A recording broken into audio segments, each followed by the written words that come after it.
a nuestro corresponsal Juan de la Riva. Volvemos a los estudios de Hora y 30 y nos acompaña ahora el experto en Derecho Electoral José Manuel Villalobos. ¿Cómo está, señor Villalobos? Mario, gracias por la invitación.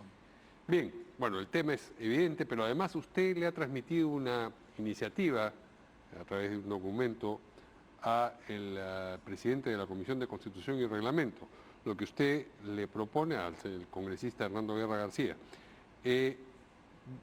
Lo que propone usted es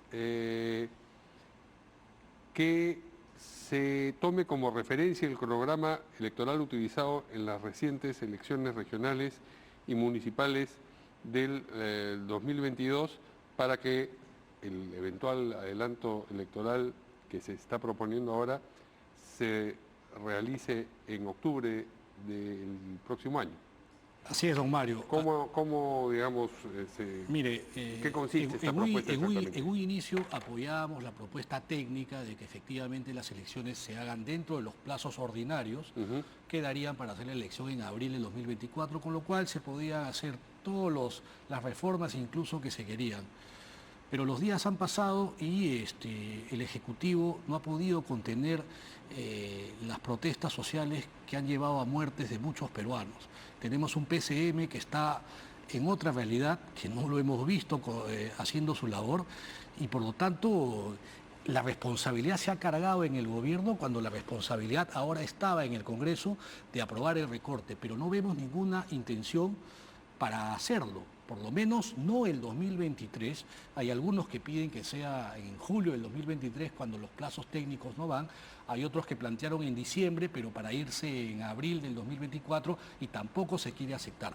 Una fórmula media que me tomé el atrevimiento de presentar porque además formo parte del Consejo Consultivo de la Comisión de Constitución como experto es que, digamos, si el día de hoy o hasta fin de año se aprueba en primera votación el recorte y el adelanto de elecciones para octubre, para el primer domingo de octubre del 2023, y la segunda votación se haría la primera semana de enero, para lo cual hay que adelantar el inicio de la siguiente legislatura, nosotros podríamos tener convocado el proceso electoral la primera semana de enero del 2023, con lo cual tienes los 9 meses suficientes, los 270 días, para hacer la elección la primera semana de octubre y al final de noviembre o a inicios de diciembre haces la segunda vuelta y el 31 de diciembre del 2023 se hace la transmisión del mando al Pero nuevo... convocadas que fueron las elecciones ya no se puede modificar el reglamento electoral.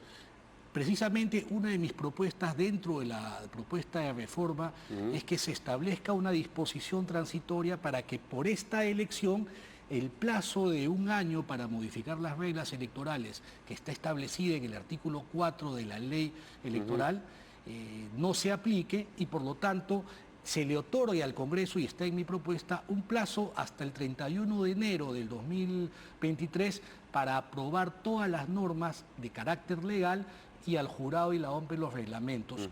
Esto ya pasó en las elecciones regionales. Pero eso no podría ser con aquellas modificaciones que requieren cambio constitucional. No, porque definitivamente ante una situación de emergencia, digamos, ya no podríamos ir a unas reformas solamente las ideales. Las leyes electorales, ahora, pero no...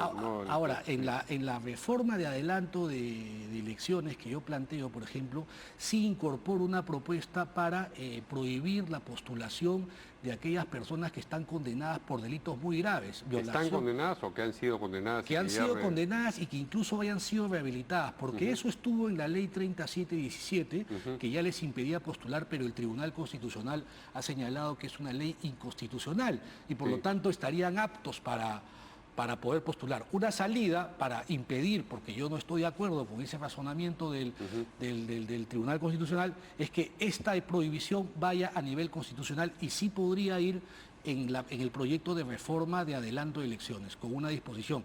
Y si hay alguna otra propuesta de reforma constitucional para las elecciones, es el momento de meterlo en esta propuesta que se tiene que aprobar. Ahora, para que su idea proceda, lo que tiene que ocurrir es que la reconsideración... Sí, lamentablemente mi propuesta entró antes de la votación, pensamos que se iba a aprobar, pero hemos tenido una votación desfavorable que ha dejado a todos desconcertados, no sabemos cuál será el resultado del de la reconsideración, porque si no se aprueba la reconsideración, se tiene que votar el proyecto, el dictamen en minoría, que lo que propone es una elección, digamos, que se vayan en julio, con lo cual la elección tendría que ser en abril y julio, más constituyente, y eso no va a pasar. Eso no va a tener menos votos. Con lo cual quedará entrampado el debate y no se podría presentar una iniciativa hasta la siguiente legislatura, que empezaría el próximo año, con lo cual dejarían el problema sin solución a la gente con las protestas y sobre todo a los que están detrás de las protestas buscando más muertes para forzar la renuncia de la presidenta, para que el presidente del Congreso asuma, pero ya están diciendo en redes que no lo van a aceptar a Williams, van a forzar a que se elija a alguien que, claro, sea del agrado de los que quieren que se elijan las cosas como ellos quieren, y eso no es democrático. No, además no van a tener los votos en el Congreso. Y vamos a seguir entrampados por el tiempo que no se sabe hasta cuándo.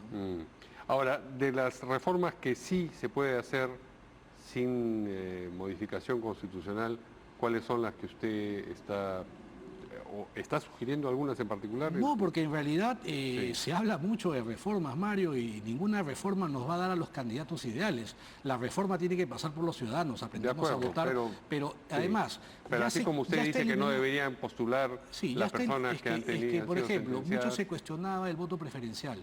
Ya se modificó, no existe para la siguiente elección voto preferencial. No se necesita aprobar primarias, las primarias están establecidas. Si se quería esa reforma de primarias, ya está en la ley, solo falta llevarla a cabo en la elección.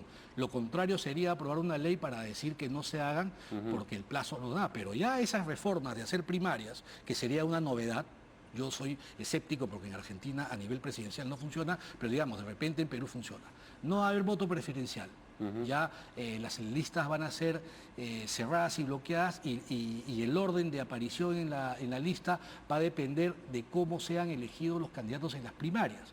¿Qué otra reforma se puede hacer? A mí no se me ocurre ninguna porque ya hubo varias. La de la reelección de congresistas requeriría una... Mira, estaba pensando sobre la reelección de congresistas y porque sería un incentivo para que los congresistas la aprueben y, digamos, aprueben irse pronto y ellos puedan ir a la reelección.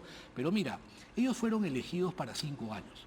Si ahora se les va a recortar el mandato y no van a estar ni 2 años en el cargo, digamos, estamos afectando su derecho a ser elegido y no se ha cumplido el mandato para el cual fuera elegido. Por lo tanto, el jurado, vía interpretación, podría considerar que si ellos postulan en las nuevas elecciones, no estarían yendo a una reelección porque su elección quedó trunca. Pero digamos digamos que hay una salida para que puedan postular a la reelección. Pero eso es en esta ocasión, pero en general como principio electoral... Es que fue una torpeza quitar la reelección, ¿no? Mira lo que nos ha dado congresistas novatos cuando se ha castigado la carrera... Pero no se podría hacer esa modificación ahora. También se podría poner en la reforma de adelanto de elecciones una disposición más y se pone ahí la reelección, se puede poner la bicameralidad. ¿Se puede poner también la bicameralidad? También, porque es una reforma constitucional la de aprobar el adelanto de elecciones. Eso es a lo que iba la pregunta. Tendría que ser ahora, digamos. Porque el tiempo no da para más, ese es el tema. Ahora, si tuviéramos el tiempo ideal, seguro que se podrá debatir muchas reformas. El tema de hacerlo apurados va a ser que si se hacen reformas, estas no van a ser bien discutidas. Las circunstancias ya no nos da para pensar en lo óptimo. Ahora tenemos que pensar cuál es la salida la menos mala para solucionar la crisis y finalmente... Pero esa es nuestra historia, ¿no? Esa es otra historia. Esa es nuestra historia. Andar buscando las soluciones menos malas y somos que un incluso país, el nombre de soluciones somos un país les queda grande.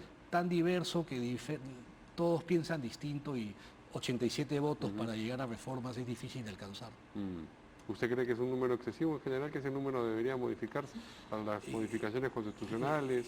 Bueno, en otras situaciones han funcionado. ¿Por qué no? Lo que pasa es que ya hay grupos que están radicalizando su propuesta y quieren ganar. Tú sabes que en una negociación tienes que ceder. No están entendiendo eso.